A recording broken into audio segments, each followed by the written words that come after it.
turmas do curso de administração da FAIT.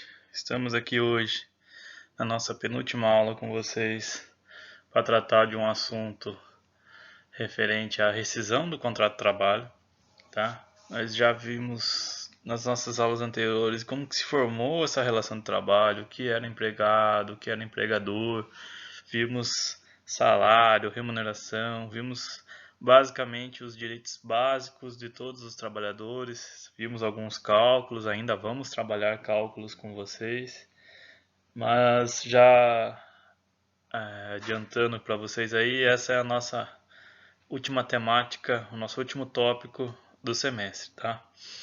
Então, espero que vocês tenham gostado das aulas, espero que possamos aí no futuro estreitar o nosso relacionamento, tá?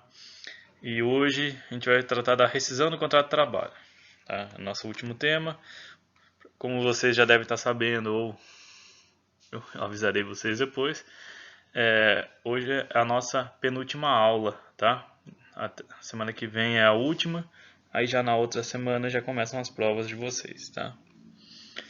Então, sobre a rescisão do contrato de trabalho, quais contratos de trabalho nós iremos trabalhar aqui, as questões de rescisão e quais aquelas vocês vão ver aí no dia a dia e, digamos assim, focando aí na preservação de vocês, na questão de prepará-los aí para o dia a dia no exercício da profissão de vocês. Nós vamos tratar dos contratos por tempo indeterminado, tá?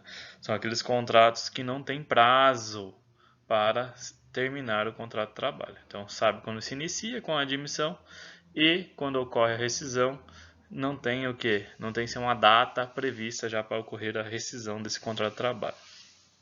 Então, existe algumas formas aí de ocorrer essa rescisão desse contrato por tempo indeterminado. Existe a iniciativa do empregador, a do empregado, a por culpa recíproca, o acordo entre as partes e a aposentadoria. Tá? A aposentadoria é aquela situação do que? A aposentadoria por idade ou por tempo de contribuição. Vamos ver essas questões de aposentadoria? Não, tá? Tá uma questão muito transitória, ainda não se digamos assim, não se chegar a consenso sobre questões referentes a isso, então a gente deixa um pouquinho para ir questões aí que fogem da alçada e também não é muito visto aí para aqueles que vão trabalhar na área da gestão, tá? Mas as questões jurídicas, para quem vai trabalhar na área jurídica, aí interessaria a questão da aposentadoria. Mas a gente vai trabalhar com vocês acordo entre as partes, iniciativa do empregado e do empregador, culpa recíproca, é aquilo que eu já vinha falando para vocês, já falei acho que até em sala de aula, mas se não falei nos vídeos anteriores, é quando a empregada e o empregador concorrem aí para a rescisão do contrato de trabalho, tá? Seria a justa causa do empregado e justa causa do empregador, tá? Então a gente vai ver aí essas situações. Iniciativa do empregador pode ser sem justa causa, que é o que mais ocorre, que a gente está vendo aí, né? Com esse período da pandemia, algumas demissões aí têm ocorrido sem justa causa. Ela é sem justa causa porque não se enquadra nas questões graves trazidas pela lei. Por isso que se chama sem justa causa. Causa sempre vai existir, mas não é uma causa grave que leva à rescisão do contrato de trabalho, tá? E a com justa causa são as situações em que o empregado vai praticar atos que se enquadram nessa questão de justa causa, e aí a empresa o quê? Se vê obrigada ou, como uma medida de justiça, ela acaba aplicando a dispensa com justa causa. A empresa não é obrigada a mandar embora por justa causa. Só aguardem isso, tá? Por quê? E por que às vezes a gente orienta a não mandar por justa causa situações que se enquadrariam na justa causa? Porque é uma situação extrema, é um desgaste e tanto, e algumas situações tem que parar na delegacia de polícia, então muitas vezes a empresa, para preservar a sua imagem e até a do funcionário, ela acaba não ocorrendo a demissão com justa causa, tá? Iniciativa do empregado. Temos o pedido de demissão, que é o mais ocorre no dia a dia, e temos as situações o quê? De rescisão indireta. A rescisão indireta são as situações em que o empregado dá justa causa ao empregador, tá? Como assim, professor? Como que funciona essa questão? O empregador não cumpre com algumas regras estabelecidas no contrato de trabalho ou com algumas obrigações legais, e isso acaba levando à questão da rescisão indireta. Só um exemplo, e é bem polêmico esse exemplo, a questão do FGTS, tá?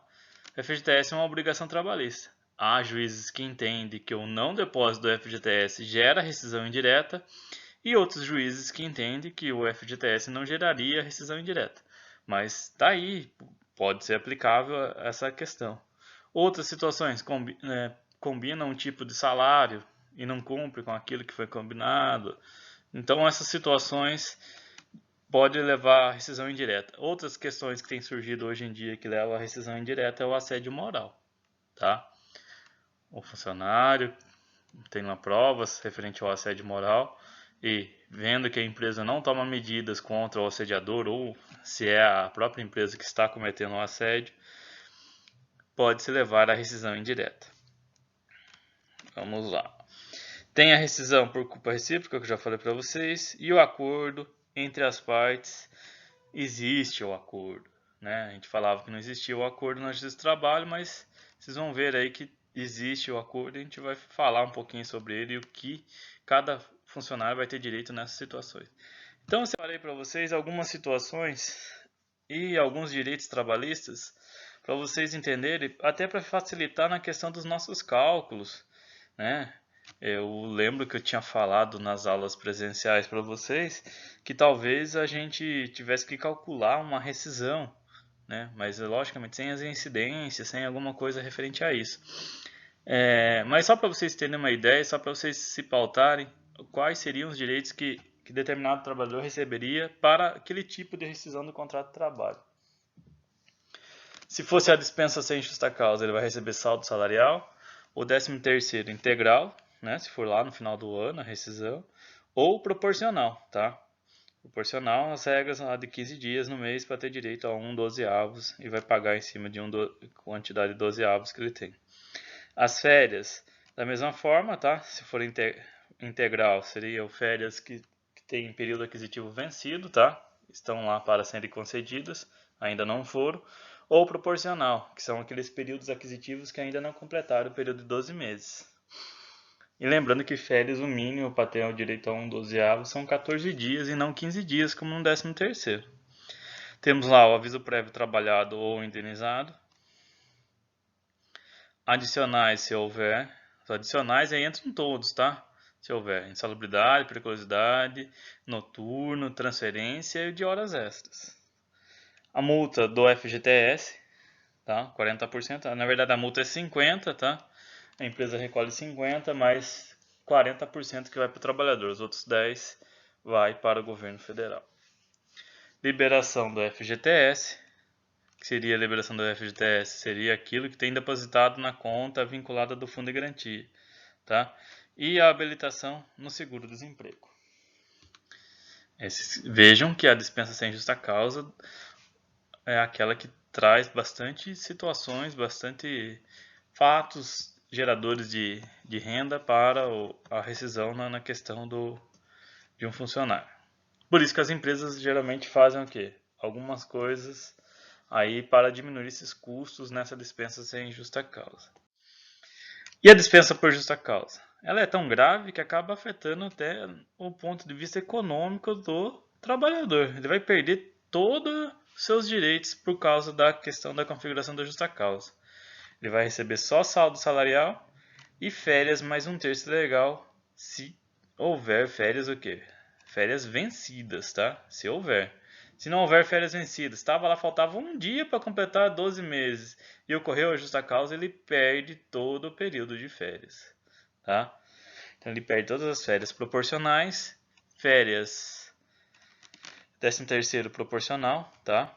Também perde todo o 13º, então ele só vai receber pelos dias trabalhados. Saldo salarial, na verdade, são dias trabalhados, tá, gente? Desculpa aí não ter explicado na tela anterior. E pedido de demissão? Pedido de demissão é quando o funcionário resolve o quê? Eu não quero continuar na empresa, quero pedir minha conta, tá? Então ele vai receber saldo salarial, 13º integral ou proporcional, férias mais 1/3 integral ou proporcional, O aviso prévio pode ser trabalhado ou indenizado, vocês sabem que pode ser trabalhado. Nesse caso aqui, se for indenizado o aviso prévio, não tem acréscimo ao trabalhador, tá? Esse aviso prévio indenizado aqui, vai haver desconto, tá? Ah, mas aí, digamos assim, ele falou que estava pedindo a conta, ou o empregador já falou que não quer que ele continue mais. Aí é o contrário. Aí o empregador abriu mão da questão do aviso prévio ser trabalhado. Aí ele vai indenizar o trabalhador, tá? É diferente a questão. Mas digamos, se ele fala, pede a conta e já sai no dia seguinte, vai se descontar esse aviso prévio em relação a ele. Então o indenizado nessas situações vai depender muito do fato que ocorrer, das situações, do problema que ocorrer no dia a dia aí de vocês. E os adicionais se houver, tá? Por que a gente fala dos adicionais se houver? Porque vai pagar na rescisão adicional e ele também vai refletir o que? Os adicionais refletem nas demais verbas trabalhistas.